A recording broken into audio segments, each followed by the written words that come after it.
Hello बच्चों, आज हम पद्य खंड में प्रसिद्ध कवि गजानन माधव मुक्तिबोध की कविता सरस विकारा है करेंगे।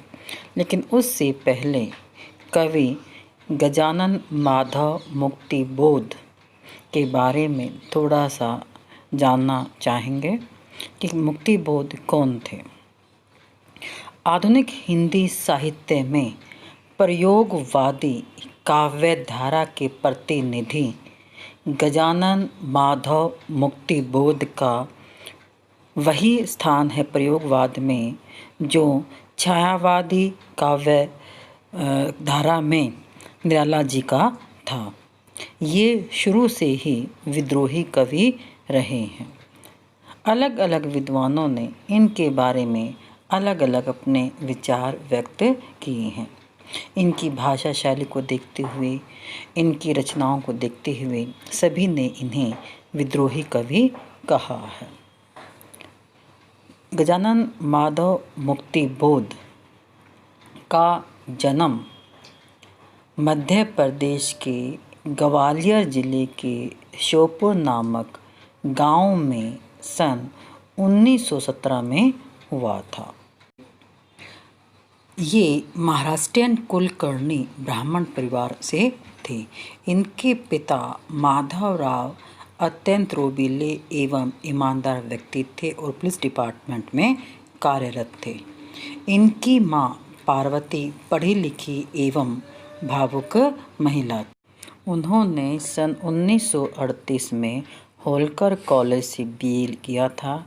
उनके पिता उन्हें वकील बनाना चाहते, लेकिन उनकी शुरू से रुचि अध्यापन में थी और उन्होंने सन 1954 यानी 1954 में वाराणसी से प्रकाशित हंस पत्रिका का संपादन किया।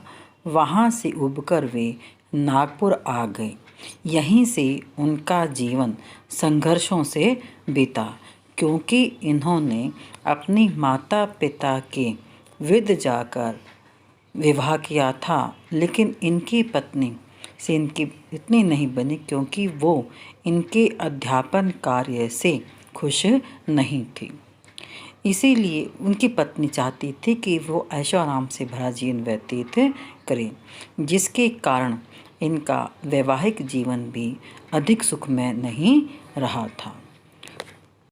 उन्होंने सन 1955 में राजनांदगांव के दिग्विजय कॉलेज में अध्यापक का कार्य किया। साहित्य सेवा करते हुए 11 सितंबर 1964 को इस महान साहित्यकार, प्रयोगवादी कवि और नए तार सप्तक के लेखक मुक्तिबोध ने साहित्य जगत तथा संसार से हमेशा के लिए विदा ले ली। मुक्तिबोध एक अध्यापक, पत्रकार, विचारक, कवि और कथाकार, समीक्षक रहे हैं। अब आगे उनके द्वारा रचित जो प्रमुख रचनाएं हैं वो हम देखेंगे।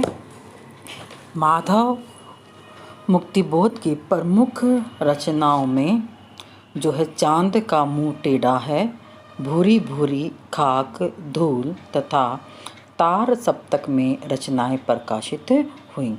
फिर इनकी कहानी संग्रह में काठ का सपना, विपात्र, सतह से उठता आदमी, इसके अलावा आलोचना में कामायनी एक पुनर्विचार, नई कविता का आत्मसंघर्ष, नए साहित्य का सौंदर्य शास्त्र, समीक्षा की समस्याएं, एक साहित्य की डायरी, भारत एक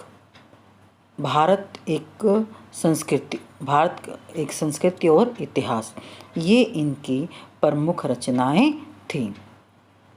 अब इनकी साहित्यिक विशेषताएं।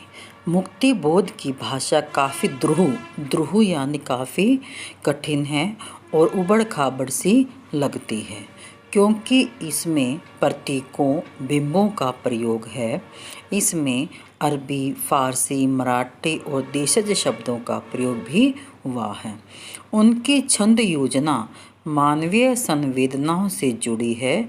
रूपक, उपमा, संधि, विशेषोक्ति, उल्लेख और मानविकर्ण अलंकारों का उन्होंने सहज ही प्रयोग किया है।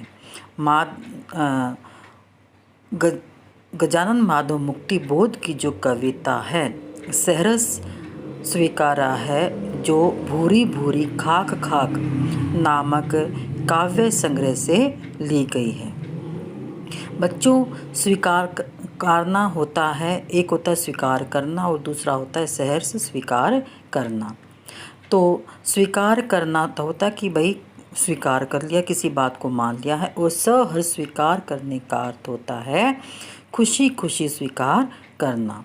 तो यह कविता जीवन के सब सुख दुख, संघर्ष, अवसाद, उठा पटक को सम्यक भाव से अंगीकार करने की प्रेरणा देती है कि जीवन में चाहे कैसी भी परिस्थिति आ जाए, हमें हर परिस्थिति को हंसते हंसते स्वीकार कर लेनी चाहिए। कवि को जहाँ से यह प्रेरणा मिली, कविता प्रेरणा के उस तक भी हमको भी ले जाती कि हमें भी हर कुछ धीरे धीरे सहज ही रूप से स्वीकार कर लेना चाहिए।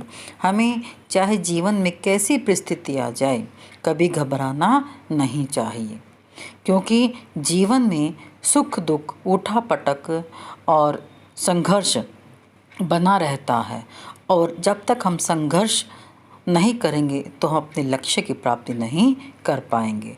तो कवि ने इस कविता में हमें यही प्रेरणा दी है। अब हम अगली वीडियो में सहर्ष स्वीकारा है कविता की सप्रसंग व्याख्या करेंगे कि कवि ने क्या क्या हंसते हंसते स्वीकार किया है और हमें क्या प्रेरणा दे रहे हैं, हमें क्या संदेश देना चाहते हैं। तो आइए अब अगली वीडियो में हम सुनते हैं सहर्ष स्वीकारा है कविता की सप्रसंग व्याख्या।